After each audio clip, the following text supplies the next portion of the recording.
There is a ton of breaking news. I mean, overnight, it was insane. I don't know about you. I was up until about almost 1 following the news coverage. And then we all set our alarms for AM update for 4 a.m. because we usually put that script to bed before we go to sleep. But we knew there'd be potential breaking news overnight. So at 4, we hauled our butts out of bed for you guys. You could hear the difference in my normal voice versus my 4 a.m. voice. Though, in fairness to myself, I was trying not to wake up my family as we updated the script to let you know that the person of interest that they had pulled over, or the quote subject that they'd been calling him, had been released. So there was a lot happening last night as they went down close to the Mexico border and got this guy. And then it turned out to be, we believe now, nothing. They're saying that he has an alibi, though we heard his alibi and it didn't seem all that amazing.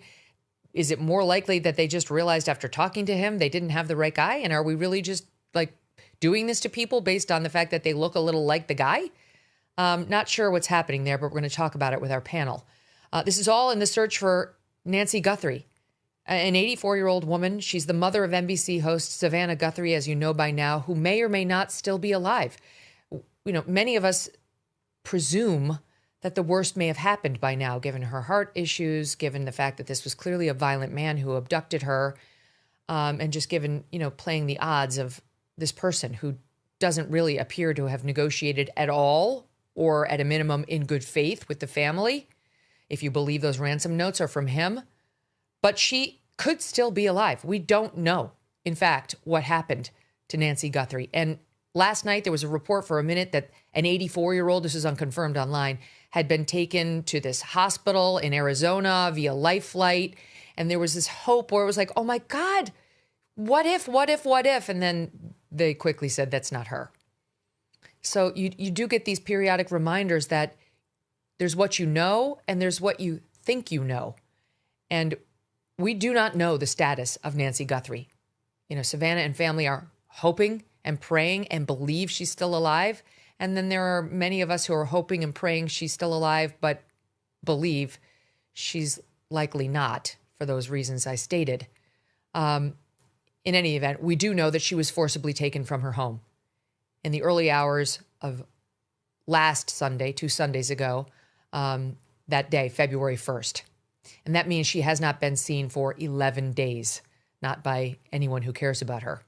We were live on the air together when we got those stunning photos yesterday and the videos from the FBI in what is sure to be a game changer in this case, showing an armed man in a mask approaching Nancy's home in an incredibly creepy-ass video.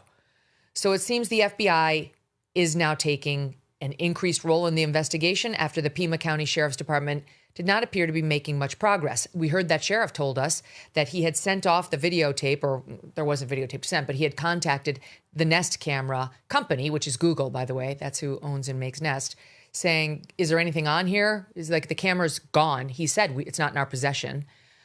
We have one, by the way. We're going to get into it, but here is what the Nest camera looks like. And we're going to show you a demonstration that we did with this thing. But he said they're gone. We don't have them. So we believe the perpetrator took the Nest cams off of Nancy Guthrie's doors, plural, front and back. And he was telling us that that was kind of it because Nancy Guthrie didn't pay for a recording service. And that meant there wasn't going to be a record. He said the cameras record a little, like some images, but they rewrite themselves every hour or so when you don't pay for the recording service. And this, of course, she was taken, we believe, around 2:30 a.m. Saturday night to Sunday, and they didn't find her missing until the next day at noon. So it would have been long overwritten. But he said they had reached out to Google to find out, could anything be recovered? Then the FBI got involved and things stepped up significantly. It does seem that the FBI got a warrant or put some pressure on Google. We don't know. Cash referred to like our private partners. We worked with our private partners to get this done. In any event, that's how they hit pay dirt. And you can only imagine the guy whose job it was to actually cull through all the cached images in the Google database of all the homes. Maybe they can target it geographically. Maybe he knew Tucson. I don't know if you can get it down to a specific street, never mind a specific address. and try to comb through all these like stored images. We're told by one expert that what happens is when you delete, when like the Google service is deleting Nancy Guthrie's images from 2:30 a.m. or 1:47 a.m. that night, it doesn't mean it's totally gone. It means it's marked for deletion, but it's not actually gone until it's actually overwritten by something. And it's possible it just, that piece of tape stored in the Google system had not yet been overwritten. That's crazy to know how it works. In any event, here's FBI Director Kash Patel last night on Hannity telling us that there are, quote, multiple persons of interest now. Watch. Sean, without polluting the investigation, I will say we have made substantial progress in these last 36, 48 hours thanks to the technical capabilities of the FBI and our partnerships. And I do believe we are looking at people who, as we say, are persons of interest. But as you know, with any investigation, you are a person of interest until you're either eliminated or you're actually found to be the culprit or the culprit's involved. And that's the stage we're at right now. Multiple persons of interest.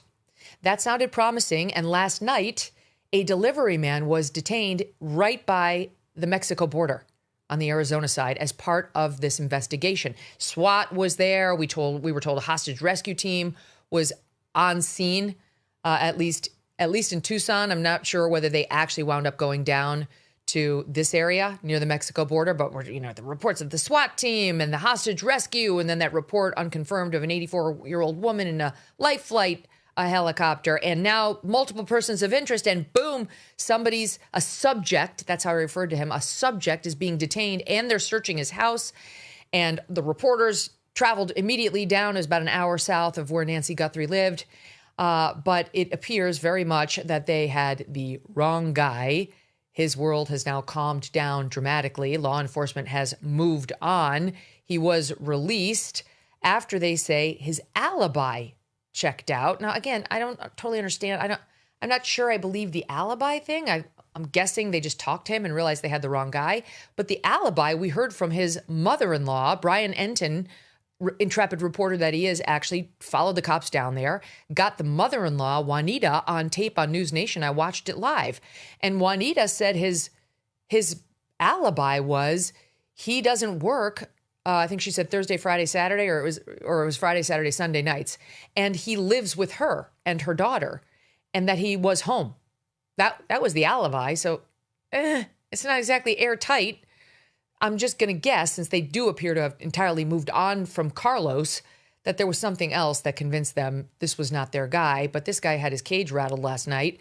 He spoke to the media right after his release. Watch. How would you describe what happened to you? Terrifying. Something I didn't do for something. I was being like, I felt like I was being kidnapped, bro. They didn't tell me anything at the beginning. I was detained the whole time. Okay, that's what they told me. Where were they holding you? At the back you? of a car. Back of a a car. Marana car, and then they moved me into a Pima County sheriff. Were you being questioned in the car? At the Marana car, I was being questioned, but they only asked me for my first name, my last name, my date of birth, and my social. Okay. What were they asking you about?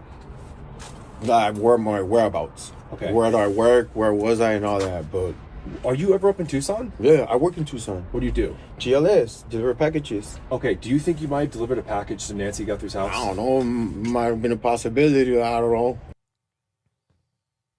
know. By the way, Josefina, not Juanita, is the name of his mother-in-law. So the search for Nancy Guthrie and whoever took her continues. Now, it's been just about 24 hours exactly since they released those photos, and I guarantee the tip lines are going nuts. Let's not forget, there's been a $50,000 reward posted by the FBI for information that leads to the finding of Nancy Guthrie and or the arrest of whomever took her. And there's been some criticism of that number by some people saying it should be higher if you want to truly incentivize somebody to turn in a bad guy. And I get that argument. I do. And I'm somewhat tempted by it. But I think the general thinking is that if you go too high, you encourage all the nutcases. Like, they're just desperate to get money. And so you maybe quadruple the number of tips coming in, but you quadruple them in the FBI's experience with know-nothings who are just taking a shot at getting the money. I don't know. I don't know enough about it to say whether this is a smart strategy or not. I am sure that Savannah has said, I'll pay what I need to pay in order to incentivize the return of my mom. And I'll bet you anything that she's had a lot of well-wishers. I mean, I happen to know that she's dear friends with one of the richest families in New York, and there is zero chance those people could, didn't offer to help her. I mean, even the 6 million would have not even been a rounding error for them. I'm sure they would have offered to help. So it's got to be strategic, these decisions, not paying the ransom, though there's a question about that I'm going to get into right now, and or not raising the $50,000 reward money. Now, okay, on the ransom demands, because as you recall, there's not only the fact that Nancy's missing, there's this separate and possibly related lane of someone demanding ransom. And this someone wrote to TMZ and 2 local Tucson news outlets the same letter, we're told by authorities, demanding a ransom, saying they have Nancy, she's okay, but they want $4 million in Bitcoin if they had paid it by last Thursday. When they didn't, they had said in advance it's going to go up to $6 million, and the final deadline is Monday, meaning 2 days ago, 5 p.m. Bitcoin. You saw the family's pleas on camera saying, we understand, we want to hear from you. They never contacted the family. They only contacted the media with this message. And the family begged for a direct message or instructions or proof of life, none of which ever came. Harvey Levin was on the air the other day saying maybe that second letter, which he did not receive, it was only sent to one local news outlet, maybe it had proof of life. It didn't. That local news outlet's sister station reported, do we have the soundbite, Deb, from yesterday? Can we bring it over? Which is the sister station to that station, which I think is called Arizona Family, went on the air and specifically made clear that this second note, which they did not describe as a ransom demand because apparently didn't renew that demand, did not have proof of life in there. And it's one of the reasons why the Guthrie family was so forlorn, I'm guessing, in their message where the 3 of them came back on camera and just said, we understand, we have your message, and give us back our mother so we can celebrate with her. And so that, and we'll never have peace unless we can have this, we will pay. So it seemed to be a new negotiation of maybe she's not okay, but we'll still take her. Like we want, to me, it sounded like we'll take her back dead or alive, and we will pay. This is all speculation because the authorities have not released the actual notes, even though we're now past the deadline, which, I query whether it's now time to release the notes in the same way that they released the Unabomber writings, because they might shed some light on who this is. There might be somebody who recognizes a turn of phrase, et cetera, to say, oh yeah, I know who this is, or I see a clue that you didn't see. Do we have it, Deb? Sorry. Okay, never mind. We're going to move on. Trust me when I tell you that the local station said there is no proof of life in the second soundbite. So TMZ's Harvey Levin is back on the air again this morning. This time he says TMZ has received a letter from someone who says they know who the kidnapper is and they want 1 Bitcoin, which is worth about $60,000, in exchange for giving up the name. So they want their own ransom for revealing who the kidnapper is. Here's Harvey trying to explain on Fox. So an hour and a half ago, we got kind of a bizarre letter, an email from somebody who says they know who the kidnapper is and that they have tried reaching Savannah's sister, Annie, and Savannah's brother to no avail. And they said they want 1 Bitcoin sent to a Bitcoin address that we have confirmed is active. It's a real Bitcoin address. As they put it, time is more than relevant. So we have no idea whether this is real or not, but they are making a demand. It's interesting that, Bitcoins fluctuate in value, but it's around $56,000 now, 1 Bitcoin, which is about the amount that the authorities are offering for information leading to the return of Nancy. So I don't know if that aligns, but whoever sent this, and they actually give a name and an email address, but whoever sent this is asking for around that amount via Bitcoin. So that person should be under arrest soon. Like, they're trying to extort whom? The FBI, Harvey, TMZ, in exchange for giving information they should just give? I don't know, actually, whether that's a crime or what that is, but it's despicable. And Harvey said that he gave that information to the FBI. So this person has given their name or a name and an email and a real Bitcoin address, and saying time is more than relevant, which is a weird way of phrasing it. That's not a thing. Time is of the essence is the phrase. Time is more than relevant. So I'm not sure. This could be and sounds like just another scammer. So we'll see. But Harvey also seemed to have new information about whether a ransom has been paid into the Bitcoin account revealed in the first ransom letter to TMZ. This is where things are getting interesting. So with respect to Harvey, I think he's playing this whole thing too cute by half. Okay. Because, he's lifting the dress up, but only so much. And like, this is very important. This life or death stuff.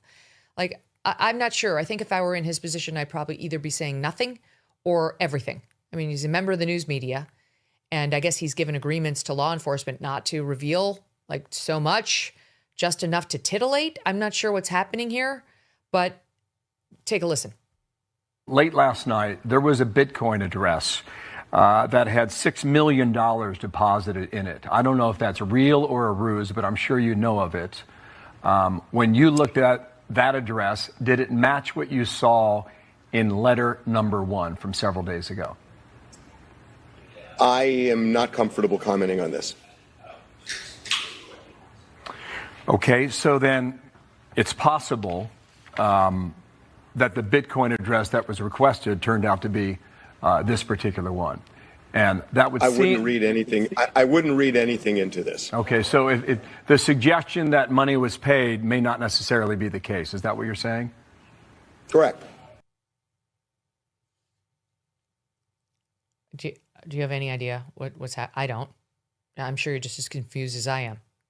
And Harvey would not even comment on the report from local Tucson station, KGUN, that indeed there had been activity in the Bitcoin account listed in that first ransom note, but that it was less than $300. KGUN, which also received the same letter Harvey did, putting an actual number on what was deposited into the Bitcoin account that, again, this is not the guy demanding a Bitcoin to reveal the name of the alleged kidnapper. This is possibly the actual kidnapper who wrote a real ransom note saying, I have Nancy, she's okay, and I want $4 million or $6 million. And Harvey revealed he saw activity in the account but wouldn't say more. KGUN, who also received that note, revealed we see activity in that account as well last night, but it's less than $300 that's been deposited into the account. Watch. Here's Harvey. This $300 that was deposited last night that you were talking about with Sean, has that gone anywhere since that was reported last night by you? I have never said an amount, and there is a reason I haven't said an amount, and I am going to stick to that regardless of what anybody else has said. There are reasons behind why I'm saying that, but I gave my word on something, and I don't want to impede this in any way. And I'm going to stick to what I said, which is simply that there was activity, and I'm not going to say more about what the activity is. I respect that. Like It's just one of the many bizarre wrinkles on this story. International disputes, inflation, rising national debt, digital currency. There's a never-ending list of reasons gold has risen over 700% in the last 20 years. And a never-ending list of reasons smart Americans diversify a portion of their savings into precious metals with Birch Gold Group. Gold can thrive during uncertainty, which is why it's a crucial part of a balanced strategy. It gives you peace of mind, given all the events that could impact the U.S. economy. See if holding gold in a tax-sheltered retirement account is right for you. Birch Gold can help you convert an existing IRA or 401k into an IRA in gold. Just text MK to the number 989898 to receive your free info kit on gold. There's no obligation just useful information. With an A+ rating from the Better Business Bureau and tens of thousands of happy customers, consider letting Birch Gold help you diversify with gold, so you too can have peace of mind regardless of the uncertainty. Text MK to 989898.